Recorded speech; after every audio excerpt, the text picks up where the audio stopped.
Hello, uglies! Today I'm back to recap the latest episode of Dragula Titans Season 2, The Monsters of Rock, Cyberpussy. A lot of you expressed disappointment about the premiere episode, saying the runtime was too short. And I do agree with that. Unfortunately, this episode was even shorter, but I still think it was excellent. So without further ado, let's discuss it. We open with the Titans journeying to a mysterious location in the desert, and we still don't know who was exterminated at the bridge to nowhere. As the monsters speculate who went home, Dahlia, Abora, and Cynthia emerge from the dust. Frankie is revealed as the first Titan to be exterminated, but we know better. More on that later. Cynthia confronts Blackberry and Jaharia over their decision. She says they have lost an ally in this competition, and Blackberry tells her to stay mad. She says out of their group, putting Cynthia up for extermination was the only logical decision. Do you think Cynthia overreacted? The Titans explore the weird and wacky surroundings of Neotropolis. It was very Burning Man. Dahlia says she doesn't have issues with people drinking, just not on the job, as it's unprofessional. Priscilla and Jade are still bitter about it though, especially when Dahlia brought up being bipolar. Jade also has bipolar and says it's not something to be used as an excuse. And Eva says her vote for Sigourney wasn't wasted because it sent a clear message. That message being that she isn't untouchable. Sigourney's storyline this season is so fascinating to me. I want to study it like a scholar in the halls of academia. Cynthia admits to finally liking JK. What is going on? So the Titans hit the Kaiju Dance Club, and at this point it felt less like a Dragula episode and more like a vlog. I actually forgot it was a competition, but they all look sickening. Israel leads the monsters to a neon-lit room, where the Boulets appear on screen. They announce that this week's challenge will be the infamous Monsters of Rock. They will need to split into 3 groups performing a lip sync to the song NWO by Ministry. They must focus on concept, costume, and choreography. The look in particular must emulate a cyberpunk monster of rock. The Bullies then go on to say they've already assigned the groups. And so the teams are thus. We have Abora, Jade, Disasterina, Sigourney, and Blackberry as the McFucks. We have JK, Priscilla, Laza Valletta, and Cynthia as Skin Tag. And we have Eva, Jaharia, Loris, and Dahlia as Plated Steel. And the whole desert concert thing was really giving the Apocalypse Challenge in Season 2. It was such a cool throwback. As the Titans prepare, yet another fight breaks out between Blackberry and Cynthia. Cynthia calls Blackberry fake. Blackberry implies Cynthia is a backstabber.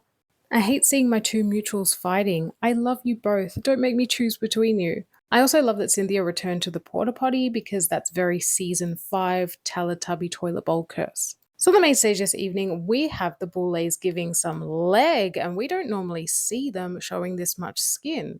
The body tee is fierce.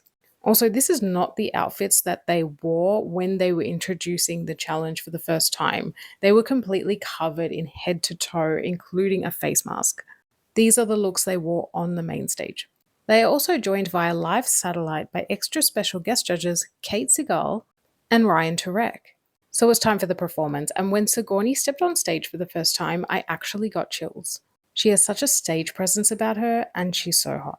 Also, some of these looks were so cool. Abora on stilts.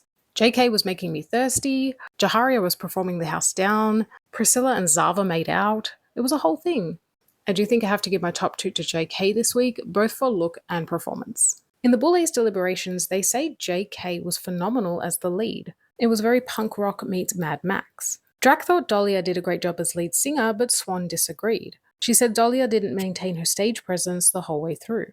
Eva had a real command of the drums, and the look was fire. They felt Loris's performance was a little disconnected, and they said yet again that Abora is showing up this season and that this is the Abora they wanted to see on Titans 1.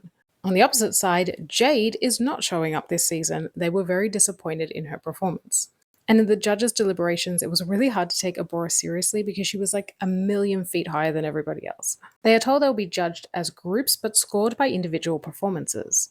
Skin Tag are told they had good ideas that weren't fully executed. They love Cynthia's outfit, but they wanted to see her and Priscilla use their props more. They also love that JK jumped into the crowd. Mechfucks are told they had the highest highs and the lowest lows. Individually, they were remarkable, but as a group, they were disconnected. The Power Glove hindered Blackberry's drumming technique. They wanted more energy from Jade, but Abora is told they lit it up, going into the crowd and interacting with everyone. And Sigourney is told that whilst her performance was amazing, her look was very underwhelming. Plated Steel are told they were the best of the night. They had such a cohesive look to the team. Jaharia is told she's a star, and we know this from 666. I was not surprised to see her kill the performance challenge. They really wanted to see Dahlia's hair from the performance, and they said they could tell she was still learning her lyrics. They also wanted Loris at 150%.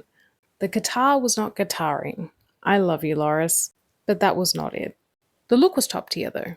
The majority are made safe, leaving Jaharia, Abora, and JK as the tops of the week. What an amazing top 3.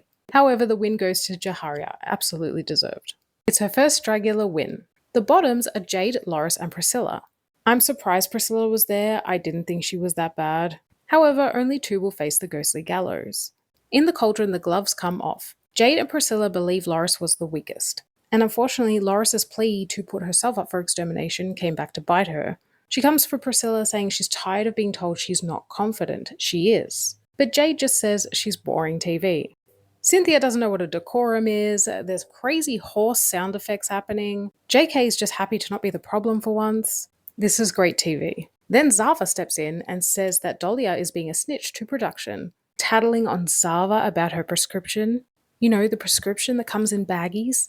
Tattling about Jade and Priscilla's drinking to the point where their rooms were searched. She's trying to get people disqualified, and it's not a good look. Zava tells Cynthia that Dahlia talked behind her back, but JK says in confessionals that Zava does this a lot. She stirs the pot. I mean, that's why I love her. Back at the ghostly gallows, Priscilla is saved, which is fair, and Jade and Loris ascend the staircase of souls to await their fate.